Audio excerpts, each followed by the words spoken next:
मैं पाखंड में पूरी तरह से लिप्त था, बजरंग दल की पताका लिए घूमता था। लेकिन एक दिन समय आया, मुझे पता चलता है कि जिनकी पताका लिए मैं घूम रहा हूँ, मैं केवल एक मोहरा भर समाज है, पाखंडों में उलझा हुआ है, 9 दिन के व्रत करता है और खाना पीना भी नहीं खाता है। मैं तो उससे भी 10 कदम आगे था। मैं पाखंड में पूरी तरह से लिप्त था, बजरंग दल की पताका लिए घूमता था। लेकिन एक दिन समय आया, मुझे पता चलता है कि जिनकी पताका लिए मैं घूम रहा हूँ, मैं केवल एक मोहरा भर। घटना क्या घटी थी जब आप इस तरफ आए और उस दिशा से हटे? घटना ये हुई थी कि बजरंग दल का बड़ा कार्यक्रम था आरएसएस कार्यालय लखनऊ में, और उसमें केवल ब्राह्मण और ठाकुर ही कार्यक्रम में थे। और मेरी बोला कि ऐसे चेहरे से थोड़ी कोई पहचान पाएगा कि तुम यादव हो। हमने कहा चलो चलते। वहाँ गए, हाल खचाखच भरा हुआ था और मेरे एंट्री मारते ही पूरा उनका कार्यक्रम बंद हो जाता, क्योंकि मुझे पहचानते थे वहाँ पे। जैसे मेरी आज अपने समाज में पहचान है, इसी तरह वहाँ भी मेरी पहचान हुआ करती है। मैंने जहाँ रहा हूँ अपना बेस्ट दिया है मैंने। तो वहाँ पर जब मैं पहुँचा, कार्यक्रम बंद हो गया और कहा उन्होंने कि अब ये कार्यक्रम 1 घंटे बाद चलेगा। फिर गए, जिस दोस्त के साथ था मैं उसको बुलाया, मुझे बाहर खड़ा कर दिया उन्होंने। वो अंदर कह रहे हैं कि अहिरवा अंदर कैसे आ गया, ये बताया गया था तुम लोगों को। तो मेरे कानों तक वो आवाज़ पहुँच गई। फिर मुझे समझ में आया कि ये सारा का सारा हमारे खिलाफ बहुत बड़ा षड्यंत्र किया जा रहा है। वहीं से ये टर्निंग शुरू होती है और मैंने शुरू कर दिया खोजना कि मेरा परिवार कहाँ है, मेरा समाज कहाँ है, मेरा धर्म कहाँ है। और मैं आज अपने समाज के साथ खड़ा हूँ, आप देख रहे हैं। मतलब दिमाग की बत्ती जली कि झंडा हम उठाए, डंडा हम खाए, गोली हम खाए और मलाई कोई और खाए। बिल्कुल, इसके लिए मेरा परिवार जाना जाता है। घर घर मैंने ईंटें पुजवाई हैं राम मंदिर के लिए। लेकिन जिस दिन पता चला ये नहीं है हमारा, उस दिन मुझे जीवन का सबसे बड़ा पश्चाताप हुआ कि मैंने कितनी बड़ी भूल की थी, ना जानकारी। तो जब उस संस्कृति से निकलकर इस संस्कृति की तरफ आए, यानी कि जो बुद्धिज्म की संस्कृति है, प्रज्ञा की संस्कृति है, ज्ञान की संस्कृति है और एक तरह से प्रकाश की संस्कृति है, तो लोगों में कुछ तो हलचल हुई होगी, खासकर उन लोगों में जहाँ तक जिनका कल तक आप झंडा उठा रहे थे। जी, हलचल तो बहुत हुई। आज 9 FIR मेरे ऊपर है, इसके गवाह है। वही तबका कर रहा है कि ये अभी भी लौट आए, परेशान कर दे इसको, ये दुखी होके आ जाए। लेकिन मुझे जो आनंद है, यहाँ पे मुझे कुछ बनावटी नहीं बनना है ना। यहाँ मुझे पता सारे मेरे अपने, जितने लोग खड़े सारे मेरे अपने। यहाँ मुझे कोई मुझे बनावट करनी है। क्या बनावट करनी है? ये फला जाति का है, ये फला जाति का है, ये श्रेष्ठ है, ये नीचा है, ये ऊंचा है, इसको कैसे कर लूं मैं? यादव जी, लगातार एक सवाल उठता है क्योंकि ललित सिंह यादव की जब हम बात करते हैं तो एक क्रांति, एक जुनून और कहीं ना कहीं वो दृश्य सामने आ जाता है जब उन्होंने वो आंदोलन किया होगा। और आज बहुत सारे यादव समाज के लोग कहीं ना कहीं ये कहते नजर आते हैं कि जो ललित सिंह यादव थे वो पागल थे, मूर्ख थे, इसलिए वो इस दिशा में चले गए और उन्होंने समाज को भी भ्रमित किया। इस पर क्या कहेंगे? ये कुछ निरक्षर लोग हैं जिनको ये ज्ञान नहीं है, जो अपनी परंपरा का, अपनी विरासत का ज्ञान नहीं है, वो ये बोल सकते हैं। क्योंकि इधर हमारा बहुत बड़ा परिवार है, हमारा समाज है, हम इसको छोड़कर कैसे जी लें? अगर देखा जाए इतिहास उठाकर, तो इतिहास में जो भी लड़ाइयां लड़ी गई हैं, उनमें यादवों की प्रमुखता से हिस्सेदारी रही है। जब आप मार्शल कौम के व्यक्ति हो, तो क्या किसी का आप उत्पीड़न कर सकते हो? कभी नहीं।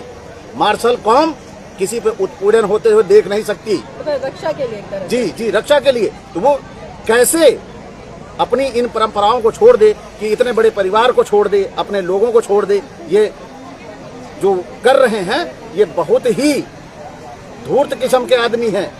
अब तो मैं ये कह रहा हूँ, 75% यादव मानसिक रूप से ललई जी को मानने लगा है।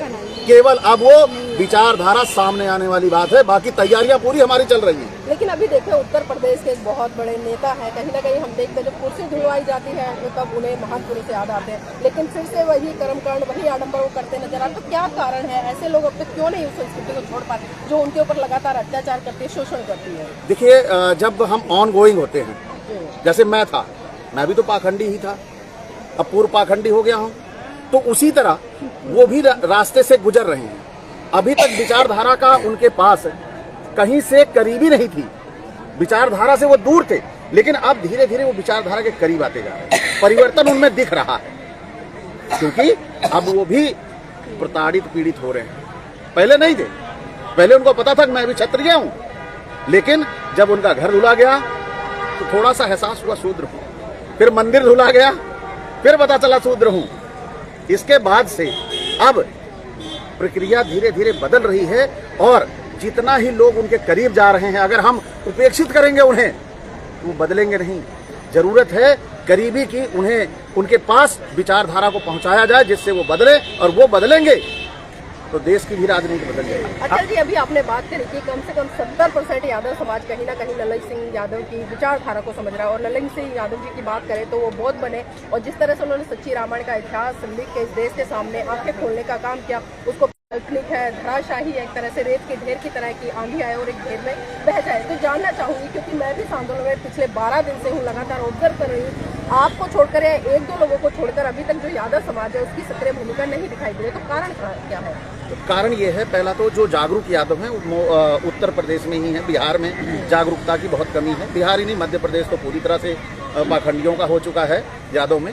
तो जो जागरूकता है वो अब वहां से धीरे धीरे शुरू हो रही है। यानी मैं आया हूं, हम यहाँ पे 3 यादव आए, ठीक है, इसके बाद ये सिलसिला चलता जाएगा, यहाँ बढ़ाएंगे हम संख्या, क्योंकि ये हमारी विरासत है, और हमारी विरासत अगर हम नहीं संभालेंगे तो दूसरा कौन संभालेगा। जी, 51 दिन इस आंदोलन को हो चुके हैं, आप किस तरह से देखते हैं इस आंदोलन को? ये आंदोलन को मैं इस तरह देखता हूँ कि यह अपनी संस्कृति, अपनी संपदा को बचाने का आंदोलन है, क्योंकि जो ये बीटी एक्ट था, यह पूरी तरह से जिसे बोलेंगे विकृत मानसिकता का एक्ट है।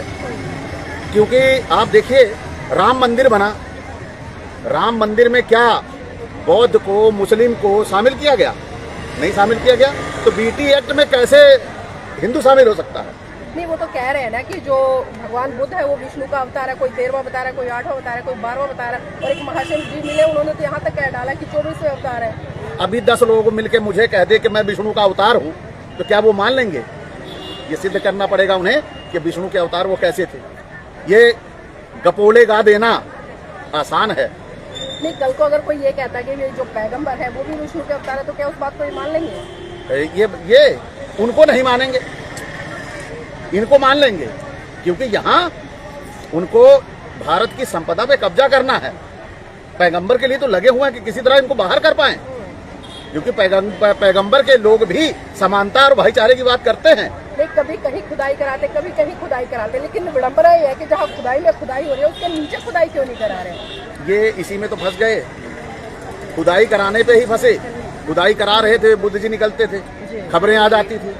अब ये खुदाई के भी पक्षधर नहीं है, अब ये खोदेंगे भी नहीं। नहीं, क्योंकि अभी हम देख रहे थे जब से बीटी एक्ट का ये आंदोलन शुरू नहीं था, उससे पहले तमाम मस्जिदों को खोदने की बात की जाती थी, लेकिन जब से बीटी एक्ट का ये आंदोलन मजबूत हुआ है कि महाबोधि महाविहार मुक्ति आंदोलन है और बौद्ध विरासत को बचाने की बात करें, तब तक देख रहे हैं हम भारत में आरएसएस की तरफ से या भारतीय जनता पार्टी की तरफ से उन मस्जिदों की खुदाई उन्होंने बंद करा दी है।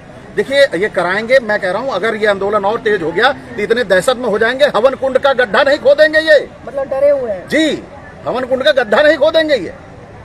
अब खुदाई की तो बात ही छोड़ दीजिए। जी, चलिए, जानना चाहूंगी, क्योंकि आप यादव समाज से रहे हैं लेकिन अभी वर्तमान में बौद्ध है, तो मैं पुरानी पहचान पर बात नहीं करूंगी, अभी नई दिशा में बढ़कर किस तरह से? मैंने एक संगठन का निर्माण किया हुआ है, अखंड भारत मिशन, और उसी अखंड भारत मिशन के तहत लोगों को जागरूक करने का काम कर रहा हूँ और लोगों को वास्तविक जीवन का एहसास कराना है, यही मेरा उद्देश्य है। जी, यादव समाज जो बौद्ध बन चुका है, इस आंदोलन के लिए क्या संदेश देना चाहेंगे ताकि अपनी भी हो सक्रिय भूमिका इस आंदोलन में निभा सके? संदेश यही देना चाहेंगे कि ये हमारी विरासत है, हमें अपना वजूद बचाने के लिए, अपनों के लिए एकजुट होना होगा, तभी हम इस देश में सुरक्षित संरक्षित रह पाएंगे।